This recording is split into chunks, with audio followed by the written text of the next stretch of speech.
నమస్తే మాస్టర్స్. ఈరోజు మనం చెప్పుకోబోయే కథ మనకి భౌతికంలో చాలా విలువైనది.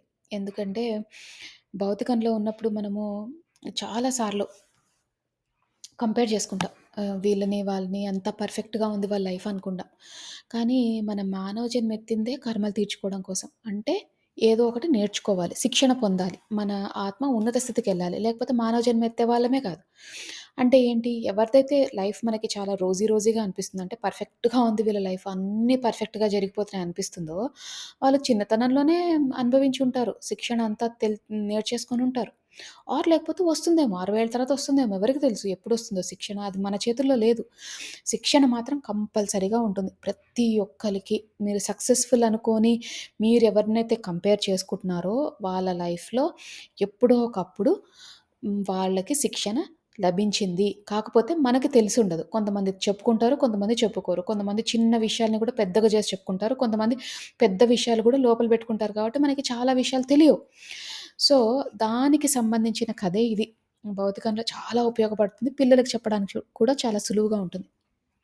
అయితే ఒకరోజు ఒక కాకి మనలాగే ఏదో దానికి కష్టాలు వచ్చినాయన్నమాట. మనం ఏమనుకుంటాం కాకిని చూసినప్పుడు, హ్మ్. కాకుంది, అరుస్తుంది, కాకొస్తే చుట్టాలొస్తున్నారు ఇవే అనుకుంటాం గానీ దాని గురించి పెద్ద గొప్పగా అనుకోం. సో, కాకికి కూడా అదే ఫీలింగ్. అబ్బా! నేను నల్లగా ఉంటాను. నేను అసలు అందంగా ఉండను. నాకు గొంతు బాగోదు. కనీసం నాకింక ఏది లేదు. అంటే ఏది పర్ఫెక్ట్‌గా లేదు. ఎలాగా నా జీవితం ఇంతేనా? ఎందుకు పనికిరాను?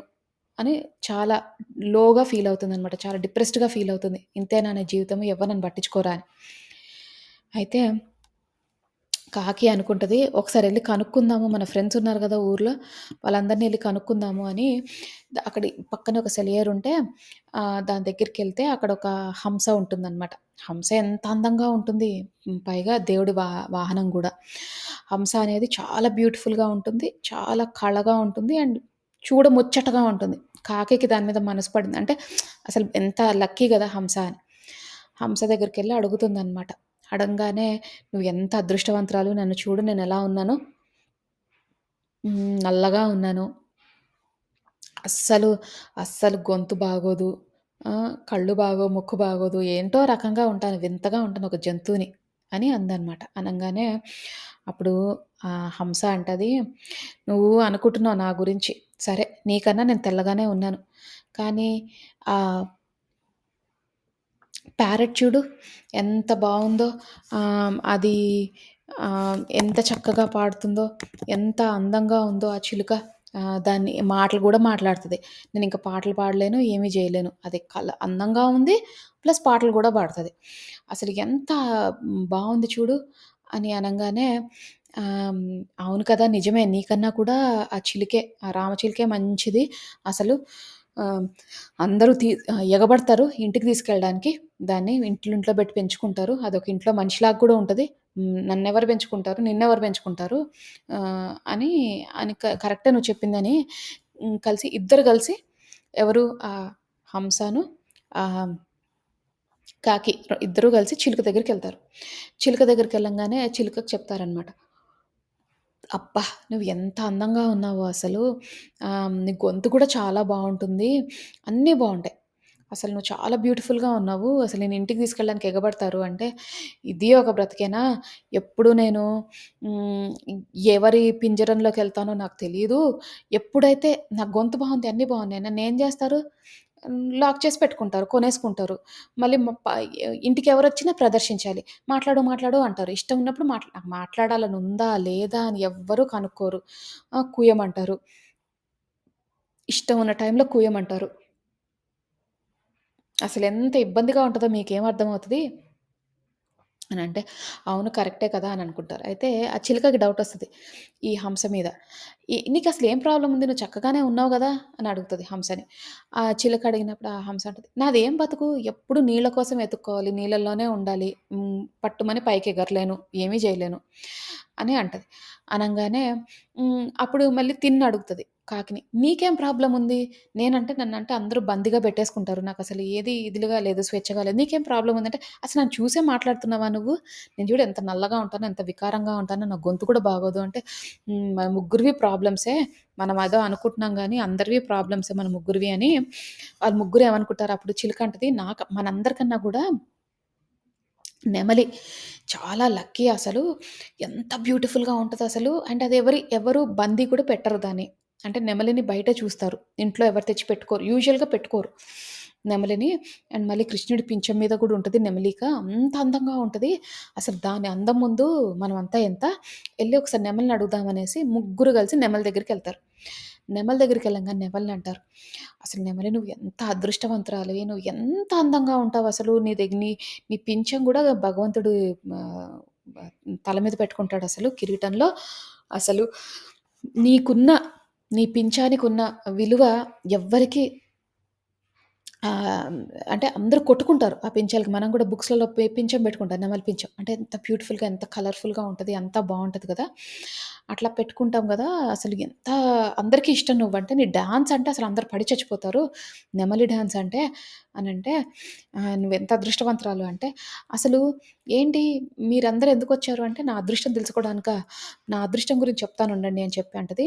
ఇప్పుడు చూడండి వెదర్ మారింది. వెదర్ మారంగానే నన్ను డాన్స్ చేయమని వస్తారు. నేను డాన్స్ చేయకపోతే రాళ్ళేసి కొడతారు. చెయ్యి, చెయ్యి, చెయ్యి డాన్స్ చేయని పిల్లలందరూ వస్తారు చూడండి.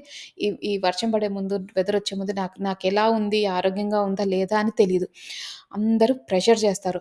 ప్రెషర్ చేయడంతో పాటు హ్మ్, మళ్ళీనేమో ఈ నెమలి నా పించం ఏదైతే ఉందో దానికి చాలా వాల్యూ ఉంది. ఎక్కడైతే నన్ను పట్టుకొని అవన్నీ పీకేసుకొని నన్నొదిలేస్తారు. నా పించాలన్నీ పీకేస్తారు. పీకేసి నన్నొదిలేస్తారు. అదెంత పెయిన్‌ఫుల్‌గా ఉంటది, ఎట్లా ఉంటది అని ఎవ్వరు ఆలోచించరు. అందరికి అలవాటయిపోయింది. అందంగా ఉన్నవన్నీ పీకేసుకోవడము. ఇంకోటి ఇంత అందంగా మెయింటైన్ చేయాలంటే నాకు కావాల్సిన ఆహారం దొరకాలి, బయట వెదర్ బావుండాలి, అన్నీ పర్ఫెక్ట్‌గా ఉండాలి. అయినా ఎవ్వరు పట్టించుకోరు అని దాని బాధలు అదేదో చెప్పుకుంటది. దానికున్న కష్టాలు. స్వేచ్ఛ లేదు. అందరూ వచ్చి ఇప్పుడొస్తారు చూడండి. ఇప్పుడు వర్షం పడేలాగుంది. అందరూ వస్తారు. నన్ను డాన్స్ చేయమని ఎలా కొడతారో రాళ్ళేసి చెయ్యి, చెయ్యి, చెయ్యి అని. వాళ్ళందరి ఎక్స్‌పెక్టేషన్స్ మీట్ అవ్వకపోతే మళ్ళీ నాకు ప్రాబ్లము. రెడీగా ఉండాలి నేను అని అనంగానే ఈ 3 అనుకుంటే, అయ్యో! అవును కరెక్టే కదా! అని. అప్పుడు నెమలంటది, "మీ అందరికి ఏం తెలుసు? అసలు గద్ద ఉంది గదా! గద్ద అన్నిటికంటే అదృష్టవంతురాలు. అసలెంత పైకి ఎగురుతది గద్ద. అసలు ఎవరికీ తెలీదు" అని అనంగానే హ్మ్. అవును కరెక్టే కదా! మరి గద్ద దగ్గరికెళ్దాం అనేసి అన్నీ కలిసి గద్ద దగ్గరికెళ్తాయి. ఎళ్లి అంటే, "అబ్బా! నువ్వసలు ఎంత లక్కీయో అసలు. ఆహ్, నీకు నువ్వసలు ఎంత పైకి ఎగరగలవసలు. ఎవ్వరు ఎగరలేనంత ఎగరగలవు. విమానం అంత ఎత్తుకి ఎగరగలవు నువ్వైతే ఆల్‌మోస్ట్. ఆల్‌మోస్ట్ అంత పైకెళ్ళగలవు. అన్నీ చూడగలవు" అనంటే అప్పుడు గద్దంటదనమాట. "మీకు నేను ఎత్తుకి ఎళ్ళిందే కనిపిస్తుంది. నాకున్న ప్రాబ్లమ్స్ అంటే" నేను పైకెళ్తున్నాననే మాటే గానీ, ఎప్పుడికెప్పుడు నా నా బాడీలో చేంజెస్ ఉంటాయి. చాలా చేంజెస్ ఉంటాయి. గెద్ద ముక్కు ఊడిపోతుంది. కొన్ని ప్రాబ్లమ్స్ ఉంటాయి. ఫిజికల్లీ కొన్ని ప్రాబ్లమ్స్ ఉంటాయి గెద్దకి. ఆ ముక్కు అలా కొట్టుకొని వదిలేస్తుందనమాట గద్ద. అలానే ఇంకొన్ని ప్రాబ్లమ్స్ ఉంటాయి. అవన్నీ చెప్తదనమాట గద్ద. ఇగో ఇట్లా ఉంది, ఇట్లా ఉంది. నేను పైనుంటాను. అన్నిటికంటే పైనుంటాను. కింద జరుగుతున్నవి ఏవి నాకు కనిపిచ్చవు. కింద సౌందర్యమే కనిపిచ్చదు నాకు. అంత పైకుంటా నేను. ఏదో పైన కనిపిస్తున్నాను అనుకుంటా గానీ, పైన నాకేం కనిపిస్తాయి? ఏదో ఆహారం కోసం కిందికొస్తాను అంతే. ఎంతో ఎత్తులో ఉన్నప్పుడు మీరు ఎంజాయ్ చేస్తున్నవన్నీ నేను మిస్ అయిపోతా. 99% నేనన్నీ మిస్ అయిపోతా. ఎప్పుడు నన్ను గద్ద కళ్ళు, గద్ద ముక్కు అని పిలుస్తుంటారు. ఎవరికైనా ఇది బాగోనప్పుడు. నన్ను ఎప్పుడు కూడా వెటకారంగానే చూసారు గానీ, ఎప్పుడు నన్ను ఒక మంచి ఇదిగా చూడలేదు. నన్ను ఎప్పుడు ఎలాంటంటే ఒక చెడు జంతువుగానే చూసారు. అంటే గద్దొచ్చిందంటే అదొక చెడుగా భావిస్తారు. గద్దనెప్పుడు గూడా సాత్వికంగా భావించరు. పావురంలాగా అట్లా కాదు. సో, గద్దని ఎప్పుడు గూడా ఒక హ్మ్, ఒక ఫైటింగ్ జేసే యానిమల్ ఒక మొరటు దానిలాగే చూసారు. నాకు అంత వాల్యూ నాకెవ్వరు ఇవ్వరు మీరనుకున్నంత అని అంటదనమాట. అనంగానే నెక్స్ట్ అంటది మరి పావురం ఉంది గదా! పావురం అన్నిటికంటే బెటరు అని అంటది. అప్పుడు అనంగానే కాకంటది, "వద్దొద్దు మాకిప్పటికే అర్థమైంది. ఏ దగ్గరికెళ్ళినా గూడా ప్రతి దాని దగ్గర ఉంది. ఏదో ఒకటుంది. ప్రాబ్లమ్ ఉంది. నాకర్థమైంది" అనంగానే అప్పుడు గద్దంటది, "అసలు ఇదంతా ఎవరు స్టార్ట్ చేశారు" అంటే కాకంటది, "నేనే. నేనిట్లా ఉన్నాను. నాకు చాలా బాధగా ఉందంటే" అప్పుడు గద్దంటది, "అన్నిటికంటే ముఖ్యంగా నీకు స్వేచ్ఛ ఉంది." కాకికి అంటదనమాట. "నీకు స్వేచ్ఛ ఉంది. ఆ స్వేచ్ఛని నువ్వు గుర్తించలేకపోతున్నావు. నిన్నెవ్వరు బందీ పెట్టరు. నీ ఎంత టైమో నువ్వు అంత టైముంటావు. నువ్వు వెళ్ళిపోతావు." కాకి అంతే. దానికి ఇట్లా ముక్కు ఇరగ్గొట్టుకోవడం గాని అట్లాంటివేవి ఉండవనమాట. అదేమి ట్రాన్స్‌ఫర్మేషన్ ఫార్మ్ అవ్వదు. అంటే గద్దలాగా కాదు. హ్మ్. నువ్వు ఎగరగలవు, నడవగలవు. ఇంకోటి నీ కథ గురించి కూడా చెప్పుకుంటారు. కాకి తెలివైన కాకి కథ ఉంటది కదా! నీళ్ళల్లో రాళ్ళేసి నీళ్లు తాగింది అని. అట్లా నీ కథలు గూడా చెప్పుకుంటారు చిన్న పిల్లలకి. నువ్వు అనుకుంటావు నీ వల్ల ఉపయోగం లేదని. కానీ ఎవరైనా చనిపోయినప్పుడు కూడా నువ్వు వచ్చి తినాలనే అనుకుంటారందరూ. నీకు ఒక వాల్యూ ఉంది. కాకపోతే నీకు తెలియట్లేదు. నువ్వేంటి లేనివి గురించి పట్టుకొని ఆలోచిస్తున్నావు. నీవున్న వాటికి నీకు తెలియట్లే. నీకన్నిటికంటే ముఖ్యమైనది మా ఎవ్వరికీ లేనిది స్వేచ్ఛ. మేమందరం ఎంటర్‌టైన్ జేస్తాం మనుషుల్ని. నేను ఈ హంస అదేంటి ఈ ఆహ్, ఆహ్, మన వాటర్ దగ్గర రాంగానే అందరూ హంసని చూసి ఇదనుకుంటారు, అదనుకుంటారు. ఏదేదో ఒకటి ఇది చేస్తే బావుండు, అది చేస్తే బావుండని. అలానే నెమలిని గూడా, అలానే పిట్టని గూడా, మన చిలుకని గూడా. అట్లానే ప్రతి ఒక్క దానికి ఒకటుంది ప్రాబ్లము. నీకు ఉంది. నువ్వు చూడ్డానికి బాగుండవు. అయినా నీకంటూ ఒక వాల్యూ ఉంది. అనంగానే అప్పుడు కాకి తెలుసుకుంటుంది. అవును నాకర్థమైంది. ఒక్కొక్కళ్ళ దగ్గరికెళ్తుంటే నేను ఒకళ్ళు ఇంపార్టెంటు, వీళ్ళు ఇంపార్టెంటు, వాళ్ళు ఇంపార్టెంటు, వాళ్ళకి మంచిగా జరుగుతుంది, వాళ్ళకి అదృష్టం అనుకున్నాను. నాకు చాలా అదృష్టాలున్నాయి. కాకపోతే నేనది తెలుసుకోలేకపోయాను అని చెప్పంగానే అప్పుడు ఆ కాకి తిరిగి వెళ్ళిపోతుందనమాట. వెళ్ళిపోయి ఎవరికాళ్ళు ఎళ్ళిపోతారు. అందరికి ఎవరి కాళ్ళు గుర్తుంచుకుంటారింక. అక్కడ అందరూ కలిసి మాట్లాడుకున్నారు కదా! డిస్కషన్ పెట్టుకున్నారు కదా! వాళ్ళందరూ అనుకుంటారు అందరికీ ఏదో ఒక ప్రాబ్లమ్ ఉంటది. ఎవ్వరు పర్ఫెక్ట్‌గా లేరు. ఎవరి వెల్తీ వాళ్ళకుంటది అని అనుకుంటారనమాట. సో, ఈ కథ మనకి పిల్లలకి చెప్పడానికి కూడా చాలా అవసరం. ఎందుకంటే పిల్లలు మన దగ్గరికొచ్చి ఎలా మాట్లాడతారంటే మనకి రోజు ఇప్పుడు ఫోన్ కొనిపెట్టమంటారు పిల్లలొచ్చి. నాకు ఫోన్ గావాలి అంటారు. అని ఏమంటారు? మా క్లాస్‌లో అందరి దగ్గర ఉందమ్మా. నా దగ్గరే లేదు అంటారు. నేనంటా అందరి దగ్గర ఎలా ఉంటది ఫోను? అందరూ అట్లా అఫోర్డ్ చేయగలరా ఫోను కొనుక్కోవడము? అందరి దగ్గర ఎందుకుండదు? లేదు నువ్వొచ్చి చూడు కావాలంటే క్లాస్‌లో అని మాట్లాడతారు. సో, వాళ్ళకేంటంటే ఒకళ్ళ దగ్గర, ఇద్దరి దగ్గర చూస్తారు. లేకపోతే 10 మంది దగ్గర చూస్తారు. అందరూ దగ్గర ఉందని అనుకుంటారు. మేము చిన్నప్పుడు గూడా మా చిన్నప్పుడు ఫోన్‌లు అవన్నీ లేవు గానీ, హోటల్‌లో తినడం అప్పుడు పెద్ద షోకనమాట. నేను కాలేజ్‌లో చదువుతున్నప్పుడు మా అమ్మ, నాన్నకి ఊరికే చెప్పేది. మనం హోటల్‌కెళ్ళి తిందాం ఇవాళ హోటల్‌కెళ్దాం. అప్పట్లో అంత కల్చర్ లేదు. ఇప్పుడంటే స్విగ్గీలు అవన్నీ వచ్చేసి హోటల్‌కి సంబంధించిన ఫుడ్డు చాలా ఈజీగా ఇంటికి దొరుకుతుంది. అప్పట్లో అట్లా కాదు. హోటల్‌కెళ్ళి తినాలి. హోటల్‌కెళ్ళి తినాలన్నప్పుడు అదొక పెద్ద ఈవెంట్ అనమాట. అవసరం ఉంటే తప్పితే వెళ్ళేంత డబ్బులుండేవి గాదు. ఇప్పుడు అనేవాళ్ళం, అబ్బా! అందరూ ఎంత లక్కీనో అసలు చూడు ఎంతమంది హోటల్‌లో తింటున్నారో అసలు ఎంతమంది లక్కీనో వాళ్ళ దగ్గర కారుంది, హోటల్‌లోకెళ్ళి తింటున్నారు. అవన్నీ లక్కీ అనుకునేదాన్ని. కానీ అదేంటంటే అందరూ తింటున్నారనుకునే కానీ, ఆ హోటల్‌లో ఎంతమంది పడతారు? 300 మంది పడతారు. 300 మంది ఆ హోటల్‌లో ఉంటే తినడానికి ఒక రోజొచ్చారనుకోండి 300 మంది హోటల్‌లో తింటున్నారు. బయట ప్రపంచంలో ఎంతమందున్నారు హోటల్ తినలేని వాళ్ళు? అది మనం ఎప్పుడు గుర్తించం. మనం ఏంటంటే మనకి జరగనివి ఏదైనా ఉంటే అవి మాత్రమే గుర్తుంచుకుంటాం. మనకి తక్కువ మార్కులొచ్చినా, లేకపోతే మనకి కావాల్సింది అవ్వకపోయినా, మనకి ఆఫీస్‌లో కెరియర్‌లో మంచి గ్రోత్ లేకపోయినా, అనుకున్న ఇన్వెస్ట్‌మెంట్స్ డబ్బులవ్వకపోయినా, హ్మ్, ఏదైనా ఇట్లాంటివి ఇక మీకు చిన్నప్పటి నుంచి కోరికలు కోరుతూనే ఉంటాం. ఒకవేళ ఒకటొచ్చి ఇంకోటి రాలేదనుకోండి, ఆ వచ్చిన దాని గురించి సంతోషపడం. రాని దాని గురించి బాధపడుతూ, ఆ వచ్చిన దాని సంతోషాన్ని కూడా చంపుకుంటాం. అంత అలాంటి స్థితిలో ఉంటాం మనం ఎప్పుడు గూడా.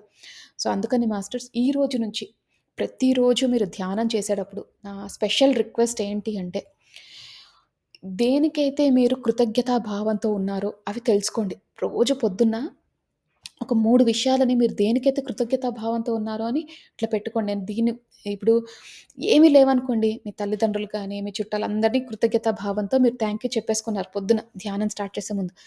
అసలు మనకు ఫ్యాన్ ఉంది. ఫ్యాన్‌ని ఎవరో ఇన్వెంట్ చేశారు. టీవీని చేశారు. ఫోన్‌ని ఎవరో చేశారు. ఇవన్నీ ఉన్నాయి కాబట్టి మనకెంతో ఈజీగా అయిపోతుంది. ఈరోజు ఇక్కడ జూమ్ కాల్ నడుస్తుంది. ఈ జూమ్ కాల్‌లో మనం క్లాస్ తీసుకోగలుగుతున్నాం. వాటన్నిటికి కూడా కృతజ్ఞత చెప్పుకోండి. అసలు మాస్టర్స్ ఏమంటారంటే, మనం ఊపిరి పీల్చుకునే స్థితిలో ఉన్నాం ఈరోజు. లేసాము, భోంచేసాము, మనకిష్టమైన వాళ్ళతో మాట్లాడుతున్నాం, ఫోనెత్తాము. ఇవన్నీ లేని వాళ్ళు ఎంతమందున్నారు? అసలు బెడ్‌ల మీద నుంచి లేసిన వాళ్ళు, లేవని వాళ్ళు ఎంతోమందున్నారు. రాత్రి పడుకొని పొద్దున్న లేవని వాళ్ళున్నారు. పొద్దున్న లేవంగానే బ్రేక్‌ఫాస్ట్ తిని ఏమైందో తెలీక కుప్పగూలిపోయి చనిపోయిన వాళ్ళున్నారు. అసలు మనం ఎంత చక్కగా ఒక జీవితాన్ని ఒక ఒక ఒక రోజుని ఫినిష్ చేసాం. ఆ రోజుకి కృతజ్ఞత చెప్పుకోండి. మంచిగా మనము అసలు చుట్టుపక్క చూడాలి మాస్టర్స్, కానీ మనం కృతజ్ఞత చెప్పుకోవడానికి 1,00,000 ఉన్నాయి. ఎన్నో వస్తువులు, ఎందరో మనుషులు, ఎవ్వరి సహాయం లేకుండా మనం ఇక్కడి దాకా రాగలమా? కానీ మనమేంటి, మనని ఇబ్బంది పెట్టిన వాళ్ళ గురించే ఆలోచించి వాళ్ళ గురించి కంప్లెయింట్ చేస్తాం. వాళ్ళు నాశనం అయిపోవాలి, వీళ్ళిట్లా నన్ను ఏడిపించి చచ్చారు, వీళ్ళు నాశనం అయిపోవాలని. కానీ మనని హెల్ప్ చేసిన వాళ్ళు ఎంతోమందున్నారు. వాళ్ళనెప్పుడైనా తలుచుకుంటామా? లేదు. సో, మన ఆలోచన విధానాన్ని మార్చుకోవాలి మాస్టర్స్. మనం మా మాట్లాడే విధానాన్ని, ఆలోచన విధానాన్ని ఎలాగైతే కృతజ్ఞతలు తెలియజేసుకోవాలో వాటి గురించి తెలియజేసుకొని, ఎవరెవరికైతే రోజు ఒక ముగ్గురిని బెట్టుకోండి.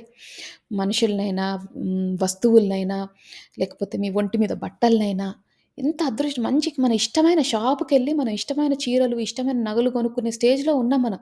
ఎంతో కొంత ఆ నగ చిన్నదైనా, పెద్దదైనా. మనకంటూ ఒక ఫోనుంది, మనకంటూ ఒక పర్సుంది, పర్స్‌లో డబ్బులు పెట్టుకుంటున్నాం. అవేమీ లేకుండా బ్రిడ్జ్ కింద అడుక్కునే వాళ్ళు బోలెడు మందున్నారు. మరి వాళ్ళందరికంటే మనం ఎంత నయం? సో, అది మాస్టర్స్ ఈరోజు కథ. అందరూ కథ విన్నారు గాబట్టి, చక్కగా రిలాక్స్ అయ్యారు కాబట్టి, మీ పరిస్థితి ఎలాంటిదైనా తాత్కాలికమే అని భావిస్తూ, మనమందరం ఇప్పుడు ధ్యానం చేసుకుందాం మాస్టర్స్. అందరూ స్థిర సుఖాసనంలో కూర్చోండి. అంటే మీకు ఏ పొజిషన్ కంఫర్టబుల్‌గా అనిపిస్తే ఆ పొజిషన్‌లో కూర్చోండి.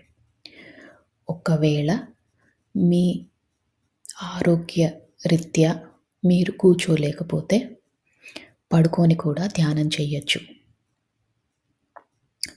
కూర్చున్నప్పుడు మీరు వెన్నుముక్క స్ట్రెయిట్‌గా ఉండేటట్టు చూడండి. తల నిటారుగా పెట్టండి. వేలల్లో వేలు పెట్టుకోండి. కళ్ళు 2 మూసుకోండి. అలాగే పడుకొని ధ్యానం చేసేవారు కాలు మీద కాళ్ళు పెట్టుకొని, వేలల్లో వేలు పెట్టుకొని, కళ్ళు 2 మూసుకోండి.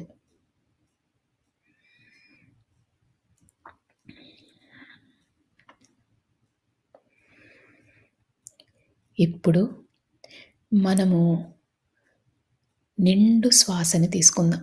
అంటే శ్వాస ఎంత నిండుగా ఉండాలంటే, మనం శ్వాస లోపలికి పీల్చుకుంటున్నప్పుడు, ఈ విశ్వంలోని సమస్త కాస్మిక్ ఎనర్జీ అంతా కూడా మీ శరీరంలోకి వెళ్తున్నట్టు భావించండి. ఈ విశ్వంలో ఎంతో మంచి పాజిటివ్ ఎనర్జీ ఉంది. అదంతా కూడా మనం స్వీకరిస్తున్నాం. మన శరీరాన్ని, మన మనసుని ఓపెన్ చేసి పెట్టుకున్నాం. ప్రతి ఒక్క కాస్మిక్ ఎనర్జీ గానీ, పాజిటివ్ ఎనర్జీ గానీ రిసీవ్ చేసుకునే స్థితిలోకి వెళ్ళబోతున్నాం. అందుకని చక్కగా ఒక్క నిండైన శ్వాస తీసుకోండి.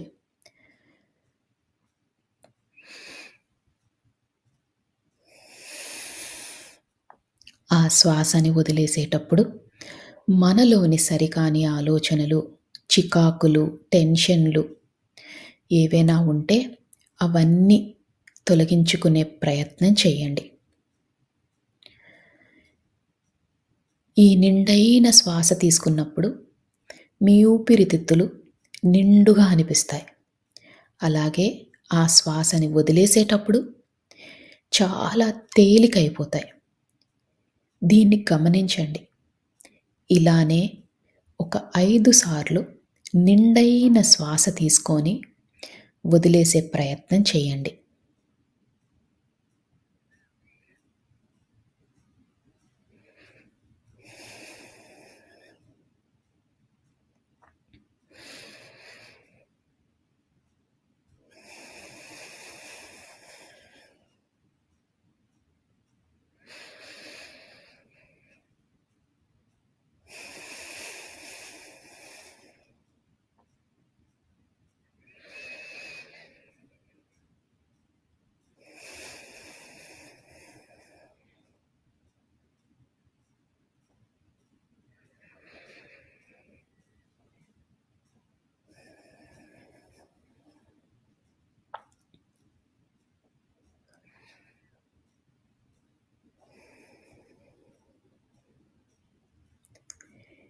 ఇప్పుడు మీ మనసు, శరీరం చాలా తేలికైనట్టు మీకు భావన కలుగుతుంది.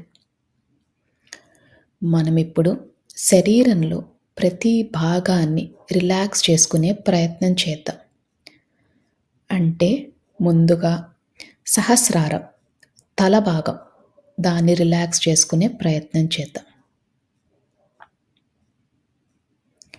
అలానే ముఖము, చెవులు, భుజాలు, చేతులు, చేతి వ్రేళ్ళు, పొట్ట, నడుము, కాళ్ళు, పాదాలు, కాలి వ్రేళ్ళు అన్నిటినీ రిలాక్స్ చేసుకోండి.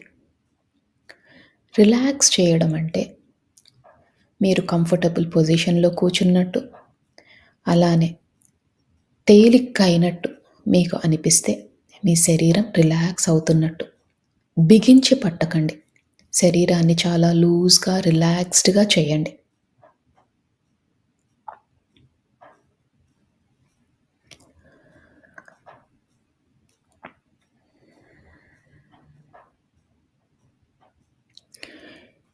ఇప్పుడు మీ శరీరం అంతా రిలాక్స్ అయింది. మీ మనసు కూడా చాలా తేలిక అయింది. ఇక అతి ముఖ్యమైన విషయం, మీరు ఎలాంటి సమస్యతో బాధపడుతున్నా, ఎలాంటి స్థితిలో ఉన్నా, ఇదంతా తాత్కాలికమని మాత్రమే గుర్తించండి.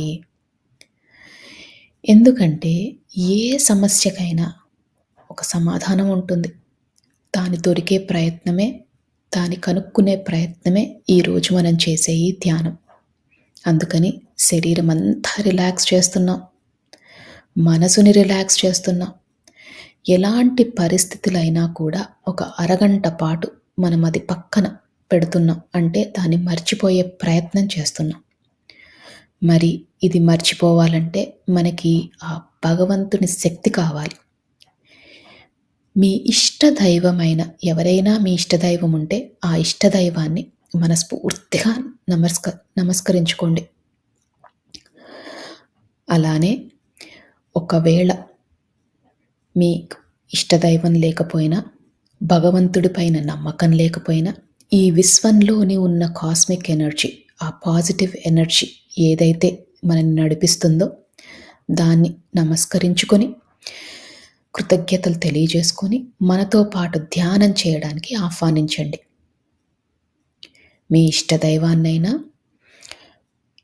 ఈ పాజిటివ్ ఎనర్జీనైనా మనతో పాటు ధ్యానం చేసే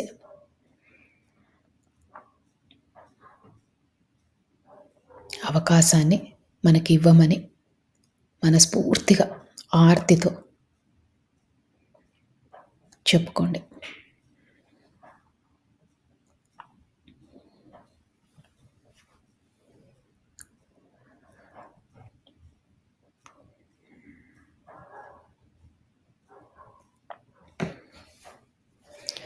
మీ శరీరం అంతా తేలికైపోయింది. మీ మనసు కూడా చాలా తేలిగ్గా ఉంది. ఇక మనం ధ్యాన లోతుల్లోకి వెళ్దాం.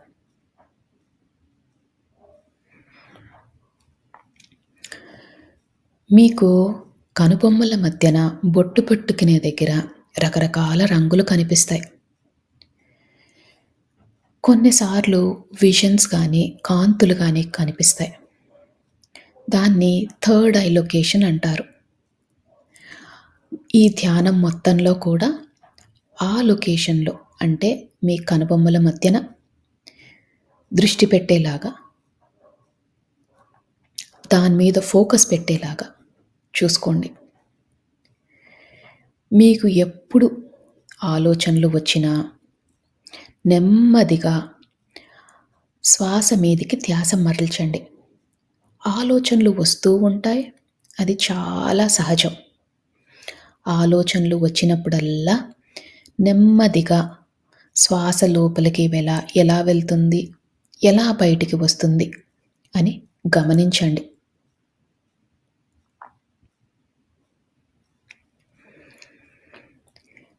ఆలోచనలతో పోట్లాడొద్దు.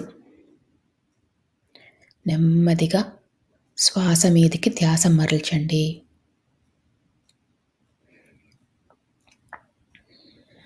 ఈ ప్రక్రియలో, ఈ ధ్యాన ప్రక్రియలో చాలా సార్లు ఆలోచనలు వచ్చే అవకాశం ఉంది. మనం ధ్యానం లోతులోకి వెళ్ళినప్పుడు ఏ ఆలోచనలు రావు. అందుకనే ఆలోచనలు వచ్చినప్పుడల్లా శ్వాస మీదికి ధ్యాస మరల్చండి.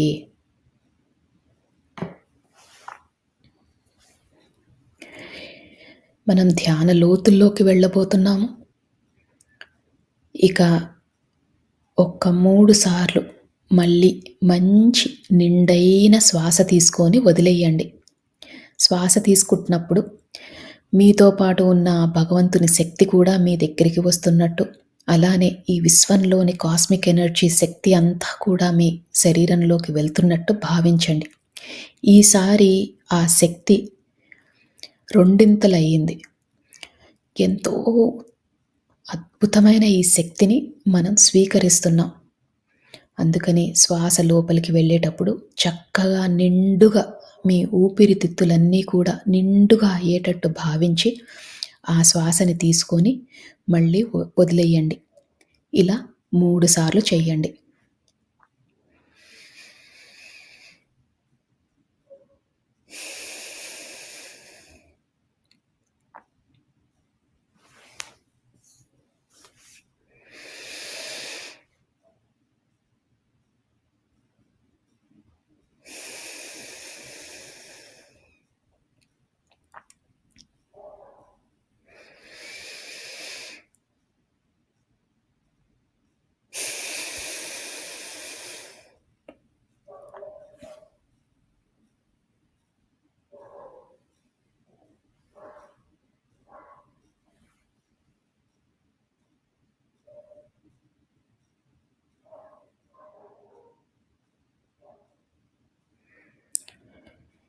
ఇప్పుడు మీ శరీరము, మీ మనసు చాలా తేలికైపోయాయి.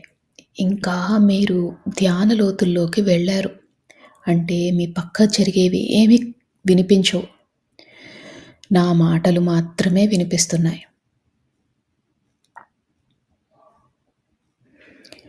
ఆ కనుబొమ్మల మధ్యన ఉన్న ఆ ప్రదేశాన్ని, అంటే థర్డ్ ఐ లొకేషన్‌ని బాగా ఫోకస్‌లో పెట్టండి. ఒక్కోసారి మీకు ఆ థర్డ్ ఐ లొకేషన్‌లో కొంచెం భారంగా అనిపించినా, నొప్పిగా అనిపించినా అది చాలా సహజం.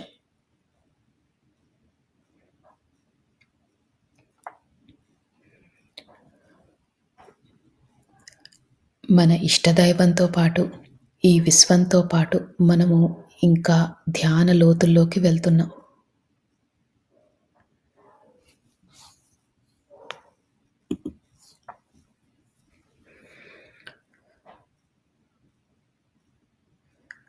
ఈ ధ్యాన లోతుల్లోకి వెళ్ళేటప్పుడు మీరు గమనించాల్సిన విషయం, మీ శరీరమంతా చాలా తేలికైపోయింది. మీకు ఎలాంటి ఇబ్బందులు లేవు. మీరు చాలా ధ్యాన స్థితికి వెళ్ళబోతున్నారు. ఈ విశ్వం మనకు సహకరిస్తుంది. మనము అద్భుతమైన స్థితికి వెళ్ళబోతున్నాం. మనకున్న పరిస్థితులు తాత్కాలికం మాత్రమే.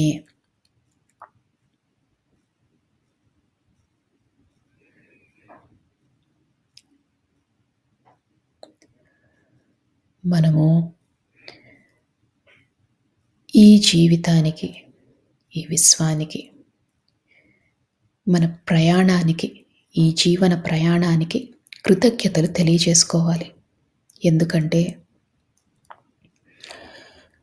ఎంతో అదృష్టం ఉంటే మనం ఈ ధ్యాన మార్గంలోకి వచ్చాము. జ్ఞానాన్ని తెలుసుకుంటున్నాము. అందుకని మనము మనస్ఫూర్తిగా ఒకసారి కృతజ్ఞతలు కూడా తెలియజేసుకుందాం.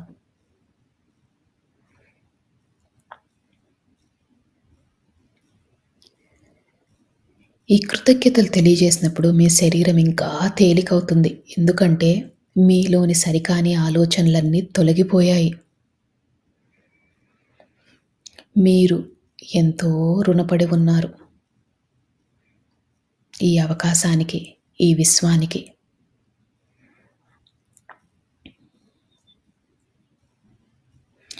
మనసుని బాగా తేలిక చేసుకోండి. అదే స్థితిలో ఉండండి.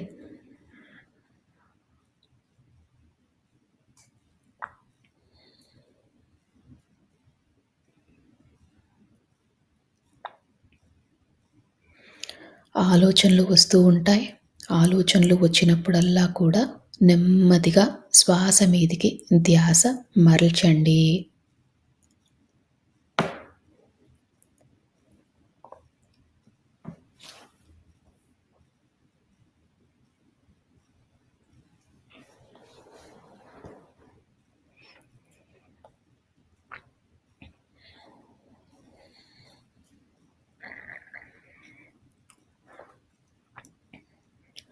మనము మానవ జన్మ ఎత్తిందే కర్మలు తీర్చుకోవడాని కోసం. అంటే ఎన్నో జన్మలుగా కర్మలు చేస్తున్నాం. దాన్ని తొలగించుకునే ప్రయత్నం చేస్తున్నాం. ఈ కర్మలు తొలగిపోవాలంటే మనలో పరివర్తన చాలా ముఖ్యం. అలానే పశ్చాత్తాపం, ప్రాయచిత్తం కూడా చేసుకోవాలి. అంటే మనం చేసిన తప్పులని గతంలో గాని, గత జన్మలలో గాని చేసిన తప్పులని క్షమించమని మనస్ఫూర్తిగా కోరండి.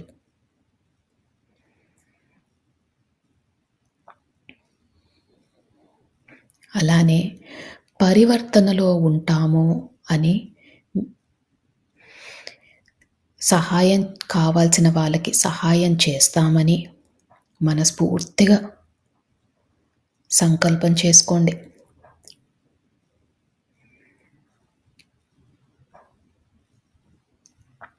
మా వద్దకు సహాయం కోరి వచ్చిన వారికి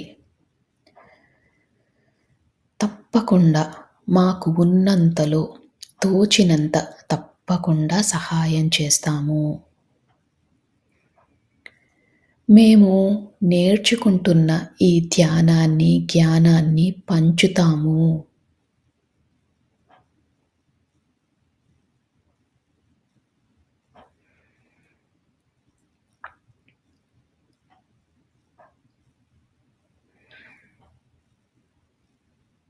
ప్రతి జీవాత్మకు కూడా మా వల్లే సుఖంగా బ్రతికే హక్కు ఉందని తెలుసుకున్నాము.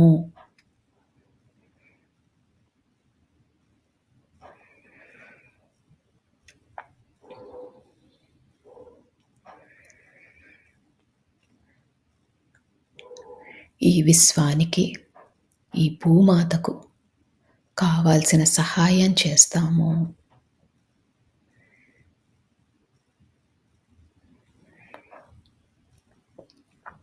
ఈ సంకల్పాలు మనం చెప్పుకున్నప్పుడు మీ శరీరం ఇంకా తేలికవుతుంది. మీ మనసు కూడా బాగా తేలికవుతుంది.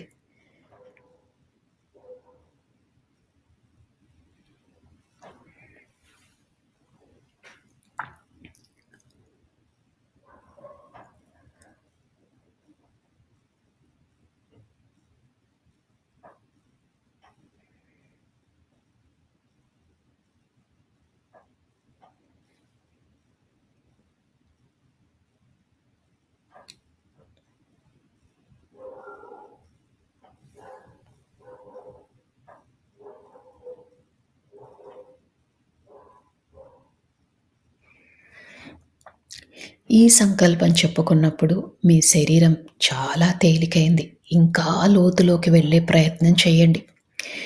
మీ పక్కన ఏది జరుగుతున్నా మీకు పట్టించుకోవద్దు. నా మాటలు మాత్రమే మీకు వినిపిస్తున్నాయి. ఈ ధ్యాన లోతుల్లోకి మీరు వెళ్ళిపోయారు.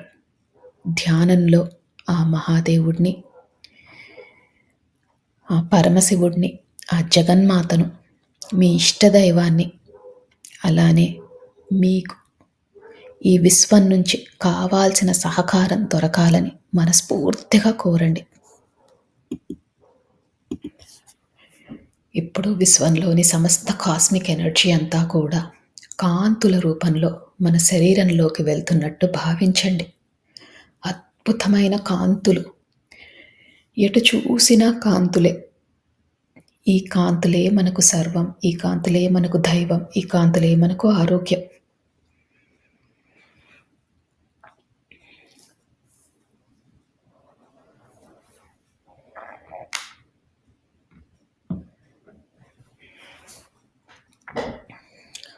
ఈ అద్భుతమైన కాంతుల వల్ల మన శరీరం చాలా ఆరోగ్యంగా ఉంటున్నట్టు భావించండి. అలానే ఈ ధ్యానం చేసినందువల్ల మనలోని సరికాని ఆలోచనలు అన్నీ తొలగిపోతున్నట్టు భావించండి.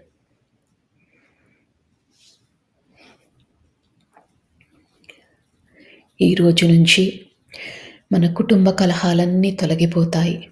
మన ఆర్థిక స్థితి మెరుగుపడుతుంది. మనం పడుతున్న మానసిక వ్యధ తొలగిపోతుంది.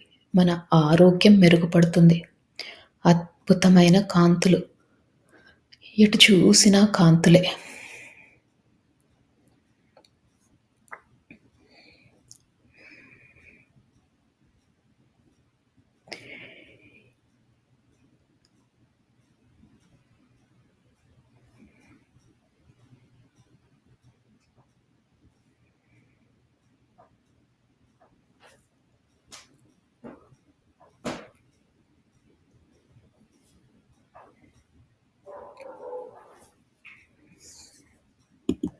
ఇంకా ఇంకా ధ్యాన లోతుల్లోకి వెళ్తున్నారు.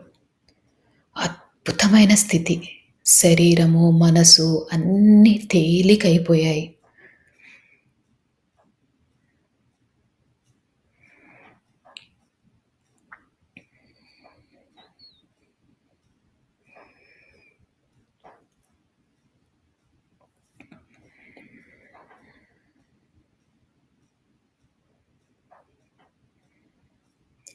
ఒకవేళ ఆలోచనలు వస్తుంటే, ఆలోచనలని వాటితో పోట్లాడకుండా నెమ్మదిగా శ్వాస మీదికి ధ్యాస మరల్చండి.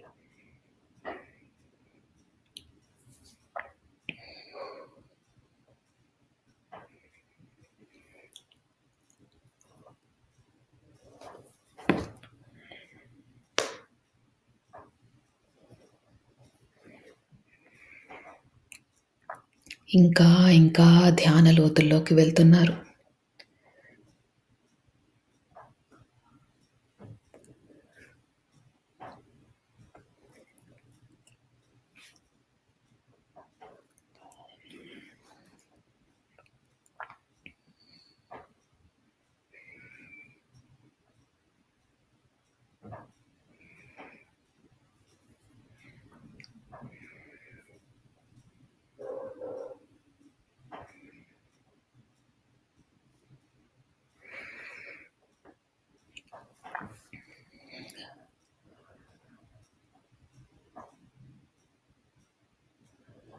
కనుబొమ్మల మధ్యన బొట్టు పెట్టుకునే దగ్గర మీకు రంగులు కనిపించినా, కాంతులు కనిపించినా, విజన్స్ కనిపించినా ఇంకా లోతుకు వెళ్ళండి.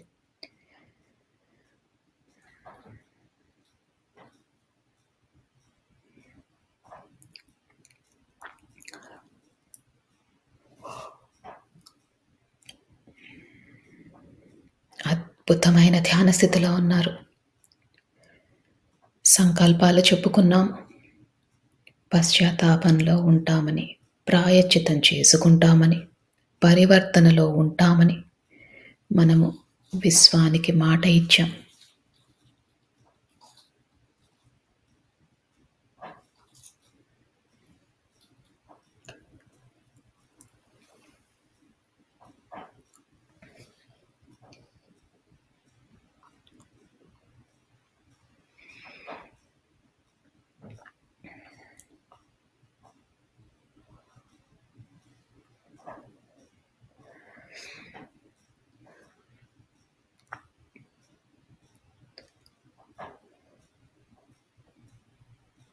మీ శరీరాన్ని గమనించండి.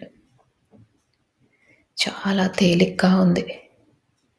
ఇదే స్థితిని కొనసాగిస్తూ ఇంకా ధ్యాన లోతుల్లోకి వెళ్ళండి.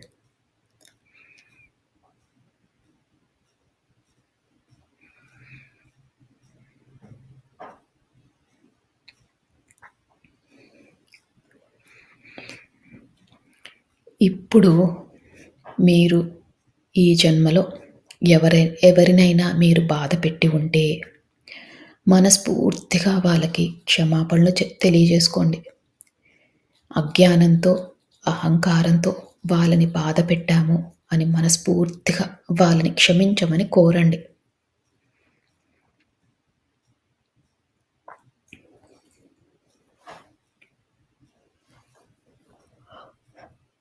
అలానే ఎవరైనా మిమ్మల్ని బాధపెట్టి ఉంటే ఈ ఈ గతంలో వారిని మనస్ఫూర్తిగా మీరు క్షమించండి.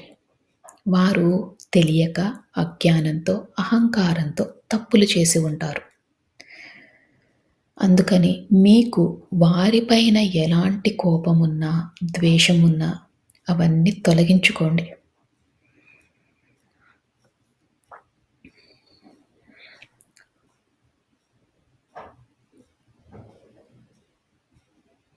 ఇలా చేసినప్పుడు మన మనసు శూన్యమవుతుంది. మనసు శూన్యమైనప్పుడే ఈ విశ్వంతో అనుసంధానం అవ్వగలం. మీ ఇష్ట దైవంతో అనుసంధానం అవ్వగలం. అందుకని ఎవరిపైనైనా కోపం గాని, ద్వేషం గాని ఉంటే అవన్నీ తొలగించుకోండి. శూన్య స్థితికి చేరుకోండి.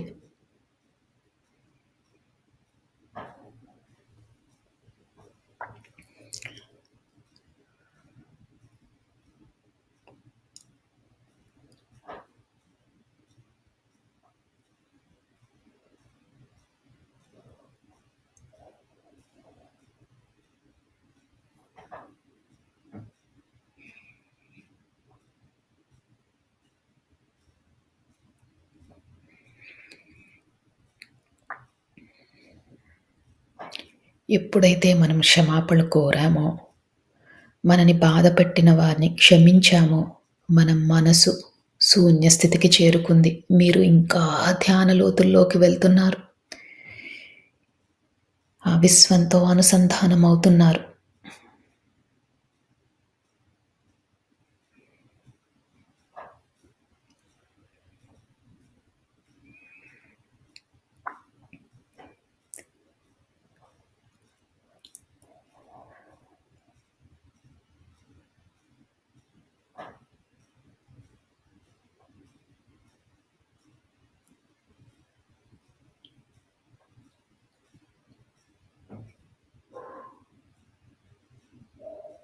ఇదే స్థితిని కొనసాగిస్తూ మీరు ఇంకా ధ్యాన లోతుల్లోకి వెళ్ళండి.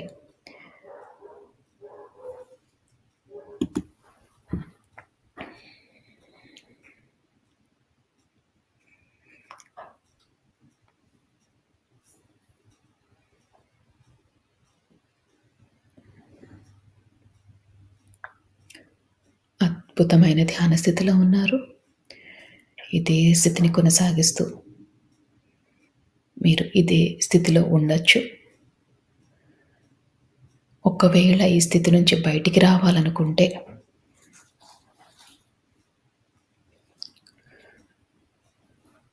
మీ శరీరాన్ని కొద్దిగా కదపండి. నెమ్మదిగా మీ ధ్యాన స్థితిలో నుంచి బయటికి రండి. చేతులు 2 విడదీయండి. కళ్ళ మీద పెట్టుకోండి. మీతో పాటు ధ్యానం చేసిన వారందరికీ కూడా మనస్ఫూర్తిగా కృతజ్ఞతలు తెలియజేసుకోండి. ఈ విశ్వానికి కృతజ్ఞతలు తెలియజేసుకోండి. మీ ఇష్ట దైవానికి కృతజ్ఞతలు తెలియజేసుకోండి. మీ మాస్టర్స్‌కి కృతజ్ఞతలు తెలియజేసుకోండి. ఇంత మంచి జీవితాన్ని ధ్యానం చేసుకునే అవకాశాన్ని ఇచ్చినందుకు మనస్ఫూర్తిగా ధన్యవాదాలు తెలియజేసుకుంటూ, అలానే తెలియక చేసిన తప్పులేవైనా ఉంటే క్షమించమని కోరుతూ, మీరు ధ్యాన లోతుల్లో నుంచి బయటికి రావచ్చు.